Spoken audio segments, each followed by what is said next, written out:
बच्चों तो आज बात करेंगे वर्क एनर्जी पावर। सबसे पहले बात करते हैं वर्क की। तो बच्चों वर्क जो होता है फोर्स का और डिस्प्लेसमेंट का डॉट प्रोडक्ट होता है। ठीक, अब इसकी मैं एसआई यूनिट की बात करूं तो एसआई यूनिट होती है जूल, और अगर मैं सीजीएस की बात करूं तो सीजीएस होती है ईआरजी। जूल को जैसे हम लिखते हैं न्यूटन मीटर, ऐसे ही ईआरजी को लिखते हैं डाइन सेंटीमीटर। ये रही इसकी डायमेंशन। और अब हम देख लेते हैं यूनिट कन्वर्जन। एक जूल में 10⁻7 ईआरजी होते हैं। 1 इलेक्ट्रॉन वोल्ट को जूल में कैसे कन्वर्ट करते हैं, इस फैक्टर से मल्टीप्लाई कर देना, और यही क्या होता है, इलेक्ट्रॉन के ऊपर चार्ज होता है। 1 मेगा इलेक्ट्रॉन वोल्ट, बच्चों इस क्वांटिटी को अगर 10⁻6 से मल्टीप्लाई कर दिया जाए तो ये आ जाएगा। तो 1 मेगा इलेक्ट्रॉन वोल्ट को कन्वर्ट करने के लिए जूल में आपको इससे मल्टीप्लाई करना पड़ेगा। सबसे इंपॉर्टेंट 1 किलोवाट आवर।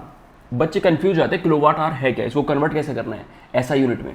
किलो को आप लिखोगे 1000 और आर को लिखोगे 3600, बस कन्वर्ट हो गया। ये याद मत करना, आप ये याद कर लेना 1000 मल्टीप्लाई बाय 3600, तो आपकी यूनिट किस में कन्वर्ट हो जाएगी, ऐसा यूनिट में। अब बच्चों वर्क किसके ऊपर डिपेंड करता है, फोर्स के ऊपर। अगर फोर्स वेरिएबल है या फोर्स कांस्टेंट है तो उसके हिसाब से वर्क को कैसे डिफाइन करते हैं, ये चीज मैं आपको बता चुका हूं। एफ डॉट डी किसके लिए, कांस्टेंट फोर्स के लिए। तो एफ का वो कंपोनेंट आएगा जो डिस्प्लेसमेंट की डायरेक्शन में है, जो रेस्पॉन्सिबल है डिस्प्लेसमेंट को कराने में। ठीक है, वो कंपोनेंट है कॉस थीटा, और डिस्प्लेसमेंट है D, F cos theta multiply by D. तो बच्चों यही तो डेफिनेशन होती है डॉट प्रोडक्ट की। तो एफ डॉट डी आप डायरेक्ट लिखोगे कांस्टेंट में, और वेरिएबल जब फोर्स होगा तो आप लिखोगे F dot D R. D R is incremental distance. अगर वो 3 डायमेंशन में है तो डी आर को हम ऐसे लिखते हैं, और अगर फोर्स भी 3 डायमेंशंस में एक्ट कर रहा है तो उसको यूनिट वेक्टर्स के साथ ऐसे लिख देंगे। समझ आई बात। अब इसके बाद हमको वर्क कैसे लिखना है, वर्क को लिखना है इंटीग्रल फॉर्म में, f dot d x integration f dot d y plus integration f dot d z. तो बच्चों वर्क को ऐसे लिखेंगे इंटीग्रल फॉर्म में। अब देखते हैं बच्चों वर्क को, वर्क कैन बी पॉजिटिव और नेगेटिव ऑल्सो। तो वर्क किसके ऊपर डिपेंड कर रहा है बच्चों, फोर्स पे, डिस्प्लेसमेंट पे और थीटा पे।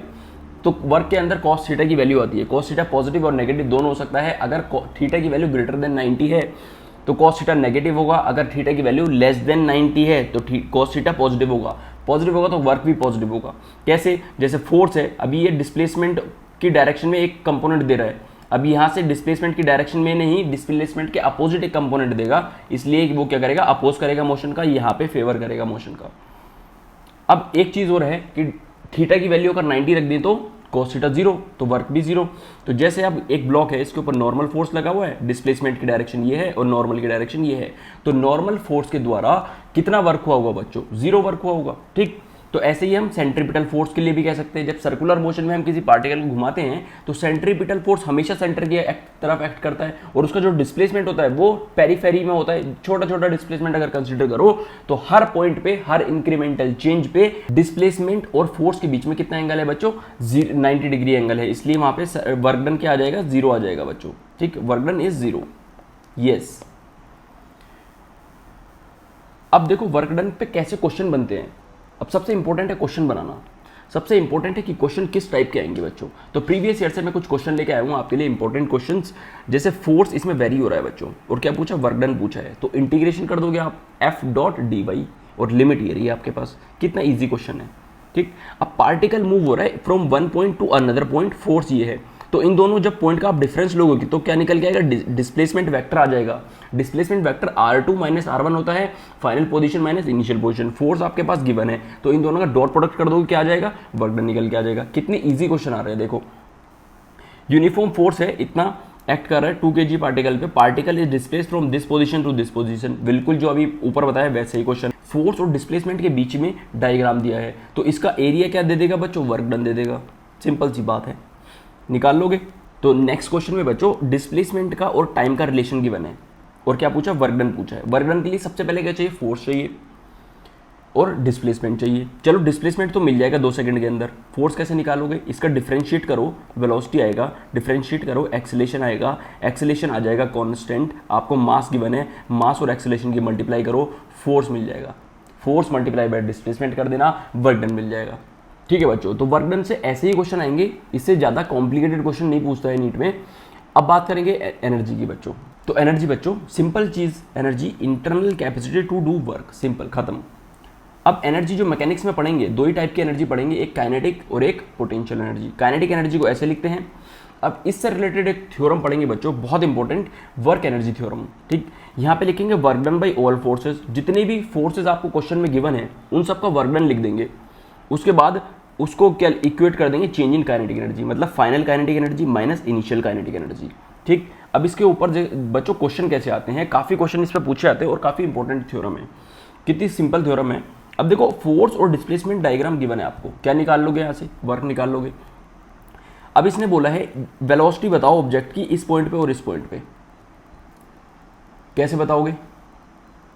देखो, इनिशियली रेस्ट पे था, वर्क एनर्जी थ्योरम अगर मैं लगाऊंगा यहाँ पे, इस ये पॉइंट 2 बोल दो, इसको पॉइंट 3 बोल दो, इन दोनों के बीच में लगाऊंगा तो एरिया अंडर द कर्व क्या देगा, work done. Work done by all forces equal to change in kinetic energy. Initial kinetic energy 0 है, फाइनल काइनेटिक एनर्जी मिल जाएगी यहाँ पे।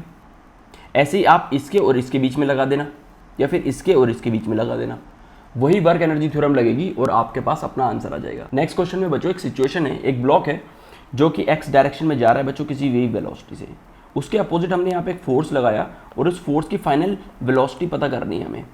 कैसे करेंगे, फोर्स ने यहाँ से यहाँ तक कितना काम किया बच्चों, यहाँ से यहाँ तक फोर्स ने कितना काम किया इस डायरेक्शन में, तो F dot d x integration कर देंगे कहाँ से, 20 से 30 तक, ये मिल गया वर्क डन।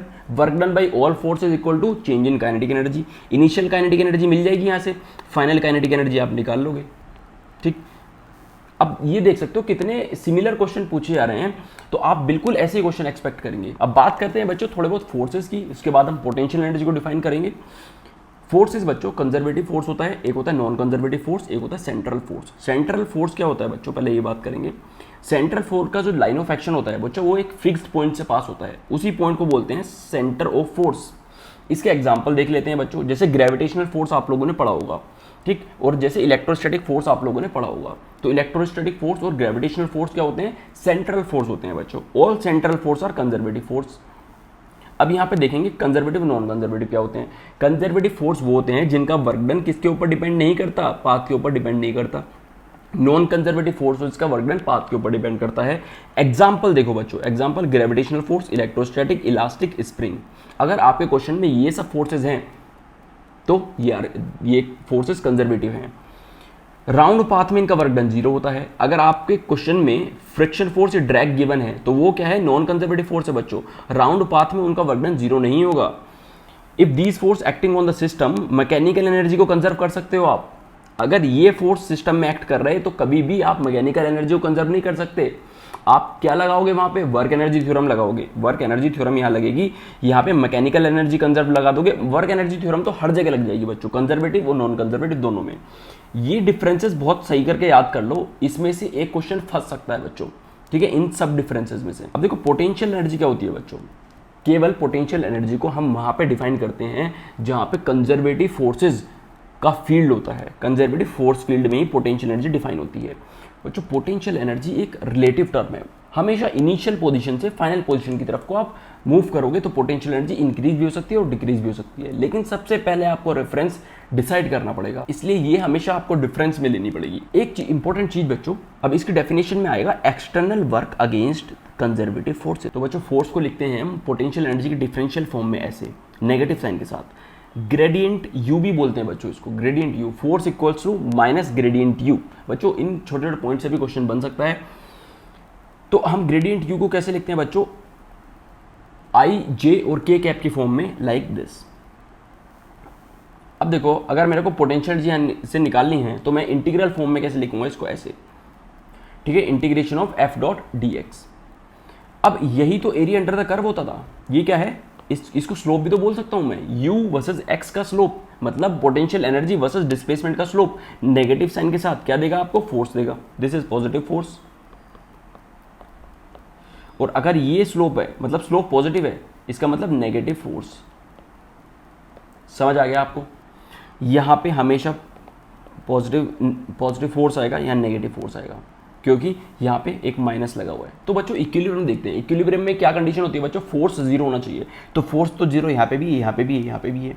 कैसे पता चला, क्योंकि स्लोप 0 है। स्लोप मतलब पोटेंशियल एनर्जी वर्सेस एक्स का स्लोप, इस डायग्राम में स्लोप 0, स्लोप 0, स्लोप 0, तो यहाँ पे फोर्स 0। लेकिन अगर आप एक पार्टिकल छोड़ोगे तो वो अपनी ओरिजिनल पोजीशन को गेन कर लेगा, यहाँ से पार्टिकल छोड़ोगे तो अपनी ओरिजिनल पोजीशन को गेन कर लेगा, दिस इज स्टेबल इक्विलिब्रियम।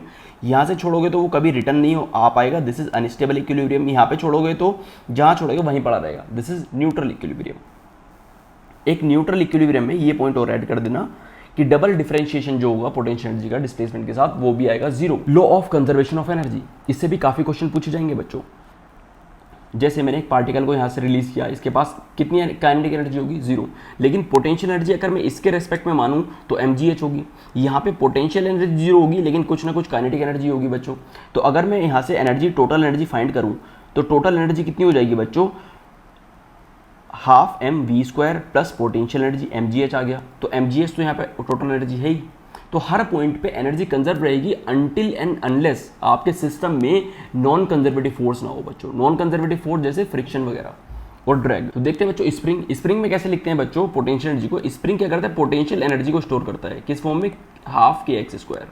ठीक है, वर्क डन कैसे लिखेंगे, स्प्रिंग को कंप्रेस या स्ट्रेच करने में ऐसे। तो बच्चों क्वेश्चन आ गए हैं, क्वेश्चन सॉल्व करने की कोशिश करोगे आप। कंजर्वेशन ऑफ मैकेनिकल एनर्जी के ऊपर क्वेश्चन है, क्वेश्चन सॉल्व करके देखो। तो इस टाइप के क्वेश्चन आएंगे आपके, थ्योरेटिकल क्वेश्चन है। आई होप आपको आंसर मिल जाएगा इसका। ये भी क्वेश्चन आपको सॉल्व करना है, आपको आंसर निकालना है इसका। तो ये कुछ टाइप के क्वेश्चन है बच्चों, इनके आप स्क्रीनशॉट ले लो और ट्राई करो सॉल्व करने, क्योंकि आपने सब कुछ पढ़ ही रखा है। अब बात करेंगे बच्चों पावर की। पावर क्या है, rate of doing work, how fast work is being done. तो कितनी जल्दी आप वर्क को देख रहे हो। एवरेज की बात करेंगे तो हम ऐसे लिखेंगे, इंस्टेंटेनियस की बात करेंगे तो डिफरेंशियल फॉर्म में लिखेंगे। डिफरेंशियल फॉर्म में जब लिखेंगे तो डी को लिख देंगे वी बच्चों, ठीक, इंस्टेंटेनियस वेलोसिटी की फॉर्म में। अब पावर की यूनिट क्या होती है, वॉट होती है। हॉर्स पावर में 746। अब यूनिट की बात करेंगे तो ऐसा यूनिट होती है वॉट। हॉर्स पावर में कितने होते हैं, 746 वॉट होते हैं बच्चों। डायमेंशन देख लेना आप। अब पावर क्या होता है बच्चों, D W divide by D T, मतलब स्लोप होता है किसका, work done divide by T. Graph अगर आपको मिल गया तो उसका स्लोप लिख दोगे।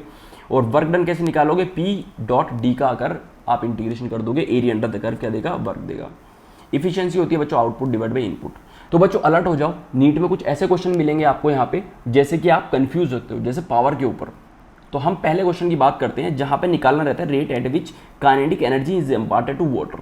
पंप से पानी निकल रहा है और उसकी इंस्टेंटेनियस वेलोसिटी v है। आपको गिवन होता है मास पर यूनिट लेंथ। मैं बता रहा हूँ सेम ऐसा क्वेश्चन आ सकता है आपका, मास पर यूनिट लेंथ गिवन होता है, नॉट मास। तो हम उसको म्यू मान लेते हैं, m/x लिख देता हूँ इसको। अगर मास निकालना होगा तो म्यू मल्टीप्लाई बाई x कर दूंगा।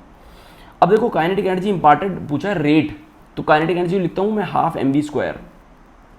हाफ एम वी स्क्वायर रख दिया। इसका रेट ऑफ चेंज पूछा है बच्चों, तो इसको डिफरेंशिएट कर दो टाइम के रेस्पेक्ट में। जब मैं इसको डिफरेंशिएट करूंगा तो m कैसे लिखूंगा मैं, म्यू मल्टीप्लाई बाई x।